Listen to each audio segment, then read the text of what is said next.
right there in that box right there. Put a nice little cooling back in there. So here is the first bag. Boom, boom.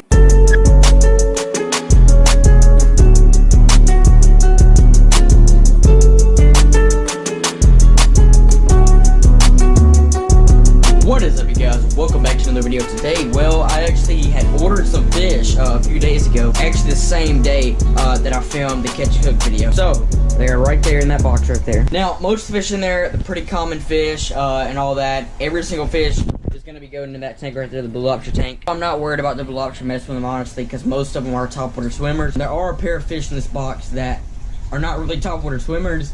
And they may get attacked, or the blue lobster may try to eat them. I really don't know what his reaction is going to be to live fish, because I've never interacted him with that, honestly. So we're just going to have to find out. Like I was saying, they're pretty common fish, but they're very, very pretty fish. Very, very colorful fish. We're going to get in that box in just a second. I want to show you guys something with the lobster tank right now, though. I want you guys to look at just how clean the sand looks. Like, there was like plant debris everywhere, because as you guys know, I had the two plants in here, but I had to take them out because the blue lobster was ripping the roots up and all that. And he's literally has went around and cleaned every bit of the sand up. Check that out. He's right there. And he's actually already shedded twice, and I can tell he is definitely grown because he's gotten thicker and even darker. Without any further ado, let's go ahead and get into the box. Here we go. Got all this packaging right here. By the way, if you're wondering what site I order from, I order from Live Aquaria. Right there. That's the exact site that I always order from. Oh boy. What have we at here? Look at that. Even put a nice little cooling back in there. Alright, so here is the first bag. We got two lemon cobra guppies. They're a pair. We got a male and a female. These guys, their colors are just freaking amazing. And then we have our German blue ram cichlids. On the cichlids, they always put this black liner on the back so they can't see the other fish and don't get freaked out. But they are inside of there. You guys are going to be able to see them a lot better when we get them in the tank. However, I ordered 4 more fish. I ordered another pair of guppies, and I ordered 2 other mollies, and they didn't come in, so that kind of pees me off just a little bit. And they said in stock on the site. However, we're gonna go and acclimate these guys in the tank.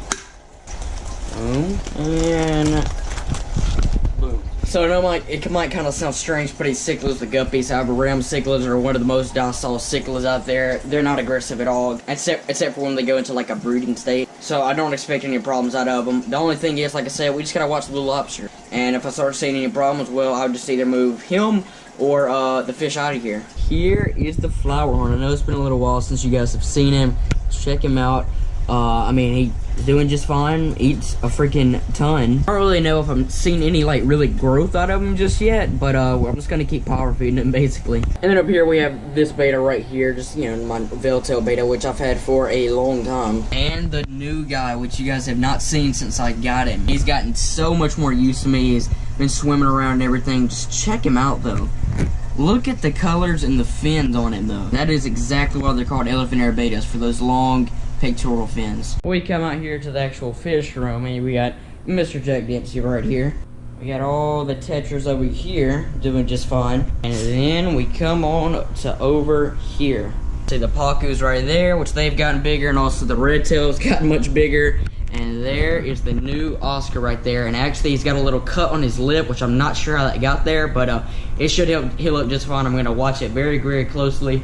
If it gets any worse, I'll just take him out of here and drop him to like a hospital tank and kind of basically just cure him from there. And also, that albino chocolate pleco I got like a week or 2 ago, here he is right here. I decided to move him in here because there's more algae in here. And he is freaking clean, like just about every bit of the back side off, because I actually left the algae on that side, on the back, and scraped it off the sides and the front. And he has really, really done a great job of cleaning it off. And then we have our puffers over here, which they just freaking chow down on bloodworms. Now, actually, one of them did die. I'm not sure what was wrong with it. When I got him, something was already wrong with him. You could tell. He just, I don't know, he didn't seem like all the other ones. That was when I first got him. However, the other 2 have been doing just fine. So, if you guys remember what I said in the catch and cook video, I said that I had done some rearranging of my turtle tanks. And that was true. What I decided to do, I took that double head lamp off of here and put it onto that tank over there, which I'm about to go and show you guys. And I had this other fixture for a UVB light, so I got a new UVB bulb, have that on here.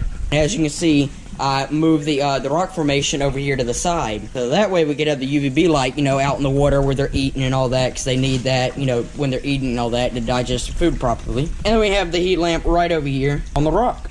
Basically, I don't need a heater for this water because obviously it's outside, but this light right here will easily heat this water up to like 80 to 85 degrees. This water is very warm. Basically, the farther you go this way to the tank, the cooler the water gets, so they can kind of go wherever they want to. And I'll also put that log in there, just kind of filling that, you know, middle space right there. So here's the other tank. I actually had to buy a screen to go on top here because it had to put this on here. This is the same light fixture that was on the tank I just showed you guys. Moved it over to here. It's got the UV light right there, heat lamp right there, rock formation to the side, heat lamp kind of on it, UV light in the water. I had this piece of little bitty driftwood inside. That's for them. I had it like diagonally onto that rock where they could like climb up on the driftwood to the rock. But they kept like moving it, so I just let it float around so they can either get on that or they can go onto there. There's also a new turtle in here somewhere. They just like to hide up under this rock, honestly.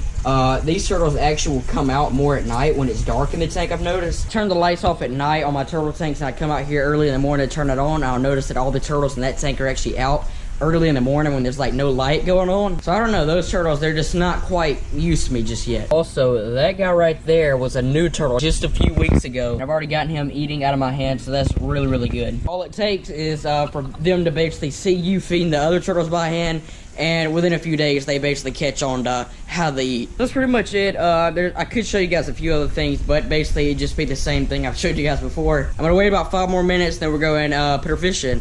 Alrighty, it is time to put the fishes in. I tell you what, why not just dump them right on in here? Come here. Get out the bag. Oh, yeah, come on. Let's go. Into the tank you go. Yes. That is the male right there. You can already see his colors really popping out. And that is the female right there. What I'm most excited to see is what these rams look like. So let's get them in.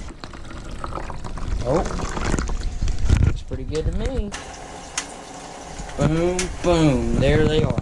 So they definitely are a little bit small, but that should be just fine. Shouldn't have a problem with it. Alright, you guys, so it's been a few hours now. Got the fish in. I actually decided to move the blue lobster out of this tank into another tank, so that way I wasn't taking any risks with going after the fish. Getting you guys a better look at him. Just a typical German blue ram.